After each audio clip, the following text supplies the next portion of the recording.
Salut à tous, on se retrouve aujourd'hui pour parler du FC Barcelone et on commence tout d'abord sur cette magnifique affiche ce soir, un match ultra important pour les Blaugrana. Le Barça reçoit ce soir l'équipe de l'Inter Milan. On va parler un peu de cette rencontre. Donc tout d'abord les photos de l'entraînement hier pour voir l'état de forme bien sûr des joueurs avant cette rencontre bien sûr décisive. Ce soir on peut voir Xavi, on peut voir aussi le staff de Xavi bien sûr en train de regarder le schéma qu'ils vont utiliser ce soir, quels joueurs ils vont mettre titulaires pour cette rencontre ce soir.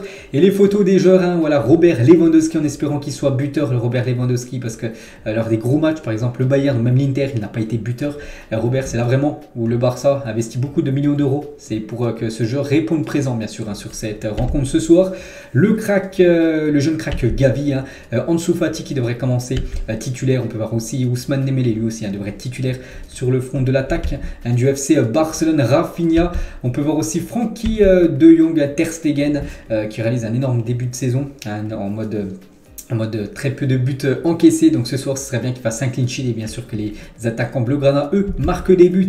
On peut voir Jordi Alba, on peut voir aussi le jeune Pedri qui a été buteur il y a quelques jours contre le Celta Vigo en espérant qu'il soit de nouveau buteur cette fois-ci en Ligue des Champions. Donc la bonne nouvelle les gars, c'est que Franck Kessié fait son retour dans le groupe du FC Barcelone. Il s'était blessé la semaine dernière contre l'équipe de l'Inter. Il avait loupé le match contre le Celta et il fait son retour. Il a participé à l'entraînement hier. On peut voir le groupe convoqué pour cette rencontre ce soir. Et Franck Kessié, bien sûr, il y figure. Donc il manque toujours les joueurs qui sont blessés depuis quelques temps, comme Memphis Depay, comme Araujo, comme Jules Koundé. Voilà, tous ces joueurs, des cadres sont toujours bien sûr indisponibles actuellement du côté de Barcelone. Xavi, les gars, sa conférence de presse hier. Donc nous sommes dans une situation qui n'est pas favorable, mais nous aurons cherché les 3 points. Ce sont presque des 16e de finale. Il faudra faire preuve de courage car nous devons gagner à tout prix. De toute façon, même un match nul, les gars, c'est une contre-performance du FC Barcelone. C'est les 3 points ou rien ce soir. Nous nous attendons à affronter une équipe de l'Inter semblable à celle du match aller. Nous devons être ambitieux et courageux. Il y a beaucoup en jeu pour nous. Nous voulons vivre une soirée magique au Spotify Camp Nou devant nos supporters. Donc quand il dit ça serait une équipe de l'Inter semblable à celle du match aller, donc en gros le Barça aura certainement le monopole du ballon et l'équipe de l'Inter va jouer en contre-attaque. Voilà, c'est vraiment qu'elle est redoutable dans ce schéma de jeu là, cette équipe de Milan. Il a également dit nous devons faire un pas en avant avec Lewandowski, nous devons jouer plus avec lui pour qu'il se sente plus à l'aise. Nous n'avons pas beaucoup joué avec lui ces derniers matchs, lors des derniers matchs il a un peu plus de mal Robert Lewandowski. Et comment jouera Lewandowski? Donc du coup ce soir ce n'est pas le jour de Lewandowski, c'est le jour de l'équipe. Il doit être important, mais pas seulement demain, à chaque match bien sûr. Lewandowski, on espère un grand Robert Lewandowski. En match aller ça a été très compliqué pour l'attaquant polonais d'exister du côté de San Siro. Les supporters du Barça, depuis que je suis entraîneur, ils nous ont donné de bons moments. Le Camp Nou doit être en feu ce soir et nous allons tout donner pour gagner les 3 points. Nous avons besoin des supporters. Voilà en gros la demande, on va dire une petite demande spéciale tout simplement de Xavi envers les supporters du FC Barcelone, qui fassent beaucoup de bruit ce soir, qui est une magnifique ambiance. N'oubliez pas que le match devrait se jouer à guichet fermé ce soir, du côté du Camp Nou pour affronter cette équipe de l'Inter. Donc voilà, il veut vraiment que le public soit le 12e homme du FC Barcelone ce soir contre l'équipe de Milan. Il parle de Jules Koundé, on ne compte pas sur lui pour le match contre l'Inter, sauf surprise. Donc on a vu le groupe, il n'est pas encore présent, ce qui est plutôt logique. Pas prendre de risque. Pour le Classico, on verra. Il pourra être disponible, mais ça dépendra de ses sensations. Il s'entraîne dur. J'ai le sentiment qu'il sera disponible pour le Classico. Donc voilà, ça semble bon quand même pour voir Jules Koundé pour le Classico contre le Real Madrid. Mais avant ce match, il y a ce match important ce soir. Et est-ce que j'aimerais gagner 1-0 ce soir? Non, je veux gagner 2-0, c'est mieux. Voilà, il veut toujours faire mieux, bien sûr. Même 3, 4, 5, 6, 0 bien sûr. Xavi y prend, mais il veut surtout les 3 points ce soir. Pedri qui était également en conférence de presse. J'aborde ce match comme une finale. L'Inter joue regroupé derrière en attendant de placer des contre-attaques, comme ce que je vous ai dit tout à l'heure. Nous avons un bel effectif et je pense que nous pouvons l'emporter ce soir, en plus devant les supporters qui devraient jouer ce rôle de 12e homme. Je n'ai aucun doute sur le fait que les supporters seront derrière nous, Spotify Camp Nou. À nous tous, nous y arriverons, tout simplement, on espère. Toujours avec lui, il parle de Lewandowski, est un crack, il a beaucoup d'expérience et il nous apporte beaucoup dans ce type de match. C'est une personne normale malgré tout ce qu'il a gagné, bien sûr. Donc voilà, comme pas mal de déclarations sur Lewandowski, parce que beaucoup de personnes du côté de Barcelone espèrent que Lewandowski soit ultra décisif ce soir. Il a déjà marqué 3 buts en Ligue des Champions en 3 matchs, mais bon, c'était un triplé contre Viktoria Plzen, mais là contre le Bayern et contre Milan, pour l'instant c'est 0 but, en espérant qu'il soit buteur contre un grand européen ce soir. Lewandowski, toujours avec Pedri Pedri, qu'est-ce que Xavi attend des milieux de terrain? Il nous demande d'entrer dans la surface, de marquer des buts. L'autre jour, parce que j'étais là, j'ai pu marquer, c'est ce que Xavi attend de nous. Donc là, quand il parle de l'autre jour, il parle du match contre le Celta. Contre le Celta, je l'ai fait et j'ai marqué un but quand il est rentré tout simplement dans la surface de réparation. C'est l'unique buteur du match, dimanche soir. Et en gros, voilà, Xavi aimerait qu'il se projette plus dans la surface de réparation et surtout qu'il tire plus au but, le joueur Pedri. Les unes aujourd'hui en Espagne, finalissima en une, journal Mundo Deportivo, c'est tout simplement une finale ce soir, ce Barça-Inter, une finale pour la deuxième place, voilà, c'est une place pour jouer les huitièmes. Et la une, journal sport, seule une victoire vaut la peine, voilà, comme j'ai dit, un match nul. Une défaite encore pire, ce serait une énorme contre-performance pour les Blaugrana. Les compos probables, donc tout d'abord côté Barça, Ter Stegen devrait bien sûr commencer titulaire. Roberto est annoncé défenseur droit, donc là je trouve comme que c'est plutôt limite. Donc Eric Garcia, Marcos Alonso dans l'axe et Baldé défenseur gauche. De Jong, Busquets, Pedri devant Dembélé, Lewandowski, Ansu Fati. Bon, c'est la compo probable, on connaîtra la compo officielle une heure avant le coup d'envoi ce soir. Et côté Inter Milan, donc bon, c'est quasiment la grosse compo. Notez que Lukaku, je ne sais pas s'il est dans le groupe, Lukaku, parce qu'il était blessé lors du match la semaine dernière. Donc ça doit être Lautaro Martinez, Mkhitaryan en attaque du côté de Milan. Et Busquets, les gars, qui devrait normalement commencer titulaire en sentinelle ce soir, a reçu un carton jaune dans chacun de ses 5 derniers matchs de Ligue des Champions. S'il prend un jaune ce soir contre l'Inter, il sera alors suspendu contre le Bayern Munich. Donc attention à Sergio Busquets de ne pas être averti ce soir. Et l'arbitre de la rencontre, parce qu'on sait que ça a posé un gros problème la semaine dernière, l'arbitrage lors du match Inter-Barça, qui a beaucoup fait polémique avec la main bien sûr, qui n'a pas été sifflé. Et ça sera Marciniak, les gars, donc un autre arbitre qui arbitrera ce match. Donc c'est un arbitre polonais ce soir qui arbitrera cette rencontre entre le Barça et l'Inter. Et l'Inter, les gars, cette saison en déplacement, c'est une équipe, soit elle gagne, soit elle perd. En gros, ils ont fait 6 matchs à l'extérieur cette saison et c'est ils ont fait 3 victoires, 3 défaites, aucun match nul. Donc on verra ce soir comment va répondre à cette équipe de l'Inter par rapport bien sûr à la grosse pression que va mettre le Barça dès l'entame du jeu bien sûr, pour essayer de marquer le plus rapidement possible. L'état de forme des deux équipes, donc les deux équipes se sont imposées ce week-end. Donc le Barça a gagné 1-0 contre le Celta et l'Inter est parti s'imposer 2-1 du côté de Sassuolo. Donc voilà bien sûr ce Barça-Inter en espérant bien sûr la win pour les Blaugrana.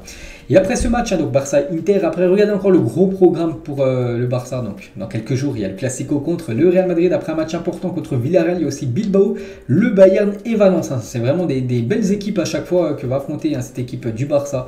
C'est les 6 prochains matchs, c'est quand même du très très lourd jusqu'au 30 octobre prochain. Regardez la une, Journal Sport, c'était la version d'hier.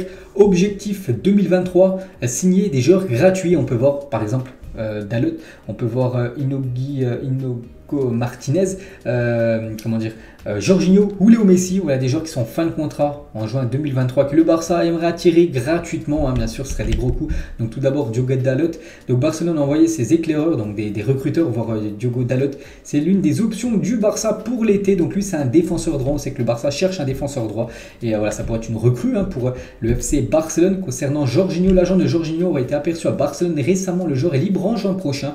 Le club catalan pense également à d'autres milieux comme Kanté, Tielemans, Gundogan ou encore Naby Keita. On peut voir là qu'il y a pas mal de joueurs ciblés par le Barça, dont N'Golo Kanté, les gars. Kanté est en fin de contrat avec Chelsea. Chelsea souhaiterait ne pas prolonger, tout simplement. En gros, il ne devrait pas prolonger du côté de Chelsea. C'est pour ça que ça peut être aussi intéressant, bien sûr, pour le Barça.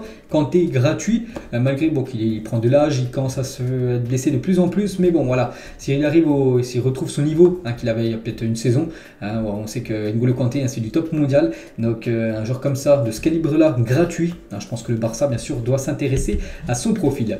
Et la même chose, les gars, pour Marcus Rashford. Le Barça aime le profil de Rashford. Son contrat expire également en juin 2023. Et voilà, le Barça aussi a des vues sur l'attaquant anglais de Manchester United. Et concernant, bien sûr, Léo Messi, donc ça, on en parle quand même depuis quasiment un mois. Donc Léo Messi sera la cible prioritaire du Barça en vue d'un transfert libre l'été prochain. Donc voilà tous les joueurs qui sont libres en fin de contrat, en fin de saison. Et du coup, ils intéressent le Barça. C'est comme des gros noms, comme Messi, comme Rashford, comme N'Golo Kanté, comme Jorginho. C'est comme quasiment du top mondial. Donc voilà, maintenant à voir bien sûr si le Barça va passer à l'action concernant tous les joueurs ou quelques-uns. Mais je pense que Messi sera bien sûr la priorité numéro 1, on va dire, pour le club blaugrana. On va parler d'Antoine Griezmann, ça y est, c'est fait. Griezmann quitte enfin le club. Hein. Donc Antoine Griezmann 2026, il rejoint officiellement cette équipe de l'Atlético. Bon, je joue déjà du côté de l'Atlético, mais il était prêté par le Barça. Donc c'est désormais officiel. Voilà, le Barça maintenant détient 0% d'Antoine Griezmann. Voilà, il a 100%. Un joueur des Colchoneros, un reste à l'Atlético. Il a dit j'ai tout fait pour rester ici. C'était la seule chose que je voulais, rester dans un club qui me voulait vraiment. Donc bonne nouvelle hein, pour tout le monde parce que lui voulait rester du côté de l'Atlético. Le Barça voulait vendre Griezmann. Donc tout le monde est content dans l'histoire. Donc voilà, ça se passe, c'est bien quand ça se passe comme ça. Et Laporta, il a dit Griezmann, c'est fait. Et c'est une bonne affaire. Hein. Nous recevrons 20 millions d'euros fixes et 4 millions d'euros en bonus. Plus la différence, si l'Atlético le vend jusqu'à 40 millions d'euros. En gros, voilà, s'ils le vendent plus, hein, ils recevront de l'argent. L'équipe du Barça. Si Griezmann revenait, nous avons dû payer son énorme salaire de 36 millions d'euros. Et ça aurait été un drame hein, du côté du Barça. S'il serait revenu de la fin de son prêt à Barcelone, il avait 36 millions d'euros de salaire. Hein. Et bien sûr, le Barça, là, Jack, on sait qu'ils ont dû lever pas mal de leviers économiques. C'est pour ça qu'ils doivent absolument vendre Griezmann. Ça y est, c'est fait les gars, on ne parlera plus du feuilleton. Griezmann, donc bonne chance bien sûr aux Français, hein, du côté des Colchoneros. On va parler d'un autre Français. Jules Koundé sera apte pour le Classico. On a parlé tout à l'heure et ça, bien sûr, c'est une très bonne nouvelle. Hein. Avant le Classico, et Xavi l'a dit avant le Classico, donc c'est un match imprévisible. Hein. L'année dernière, nous étions arrivés en très mauvaise posture et ça s'est terminé par un 4-0 hein, pour le Barça contre le Real à Madrid. Hein. Nous allons essayer de gagner, de montrer notre personnalité comme nous l'avons fait l'année dernière. Hein, voilà ce que dit Xavi, hein, bien sûr. Hein. Si le Barça peut refaire le même match, hein, une victoire 4-0, bien évidemment, tout le monde signe hein, une victoire 4-0 hein, du côté du Dauphin madrilène. Et le Barça, les gars, si on compare les 8 premiers matchs cette saison avec les 8 premiers matchs la saison dernière sous l'ère Koeman. Donc cette saison, c'est la première place à 22 points pris, 20 buts marqués, 1 but concédé la saison dernière. Le Barça, après 8 matchs, était 7ème de Liga, 15 points, donc 7 de moins, 14 buts inscrits, 8 encaissés. Donc on peut voir là que cette saison est bien meilleure, hein, enfin le début de saison que le début de saison dernière. Barcelone n'a encaissé aucun but lors de ses 4 premiers matchs au Camp Nou en Liga cette saison. La dernière fois que cela s'était produit, c'était lors de la saison 2014-2015. Hein, c'est vrai que les 4 premiers matchs cette saison à domicile en Liga, c'est des clean sheets, mais en espérant que ce soir de nouveau hein, ce match, que ce soit un clean sheet de nouveau hein, pour cette équipe du Barça au Camp Nou, hein, donc contre l'équipe de l'Inter. Et Lewandowski a donné au moins une passe clé lors de chacun de ses 7 premiers matchs avec Barcelone, mais aucune lors de ses 3 derniers matchs. Hein, c'est qu'il était décisif hein, en début de saison. Voilà. Beaucoup de buts, beaucoup de passes dès là depuis 3 matchs. Hein, c'est aucune passe clé hein, pour Robert Lewandowski. Des nouvelles de Riqui Puig, l'ancien Blaugrana maintenant joueur hein, du côté de la MLS. Donc Riqui Puig et sa copine annoncent qu'ils attendent un enfant. Donc on va le féliciter bien sûr, l'ancien joueur hein, du FC Barcelone. Et on finit les gars cet épisode aujourd'hui avec la magnifique ville de Barcelone. Là c'était lors de l'hommage de Xavi lors de sa dernière du côté du Camp Nou, parce qu'on peut avoir le grand tifo avec Xavi hein, lors de son dernier match à Barcelone. Donc ce soir bien sûr cette ville va vibrer hein, pour ce match contre l'équipe de l'Inter. Donc il y aura aussi une grosse ambiance hein, avec un magnifique tifo certainement, avec une affluence max, hein, de capacité max, guichet fermé. Et on espère bien sûr que ce soir ça se finisse bien pour le Barça avec une victoire hein, contre l'équipe de l'Inter Milan. Donc voilà les gars tout ce que j'avais à dire aujourd'hui. J'espère que ça vous a plu. Ce soir je ferai le débrief les gars de cette rencontre. Voilà sur cette chaîne à la fin je ferai un petit débrief puis voilà. Donc nous on se retrouve demain, on parlera du Real Madrid et nous on parlera bien sûr de ce match Barça Inter avec beaucoup d'infos, les stats, tout ça, ça sera dans l'édition d'après-demain. Ciao à tous.